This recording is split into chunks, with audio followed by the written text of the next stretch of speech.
বন্ধুরা, আজ থেকে অনেক বছর আগে এক রাতে প্রেমানন্দ বাবা তার কয়েকজন শিষ্যকে নিয়ে যমুনার তীরে একটি কুঞ্জে ধ্যান করছিলেন। যত রাত বাড়তে লাগলো ততই বিভিন্ন পশু পাখির ডাক শোনা যেতে লাগলো। তখনই হঠাৎ করে সব শিষ্যরা এক হালকা পায়েলের ছনছন শব্দ শুনতে পেল।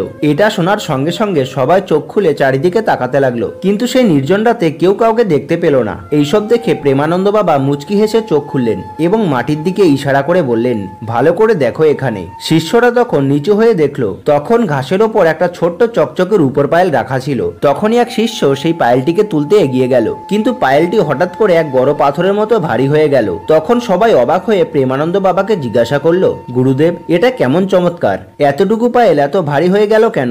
তখন প্রেমানন্দ মহারাজজি বলেন, এটা কোনো সাধারণ পায়েল নয়, এটা স্বয়ং রাধারানীর পায়েল। এটা শুধুমাত্র সেই মানুষেরাই তুলতে পারে যার মনে বিন্দু পরিমাণও অহংকার নেই। এরপর বাবা যখন সেই পায়েলটি তুললেন তা এমন ভাবে উঠলো যেন ওটার কোনো ওজনই নেই। তো বন্ধুরা, কমেন্টে জয় রাধারানী অবশ্যই লিখবেন।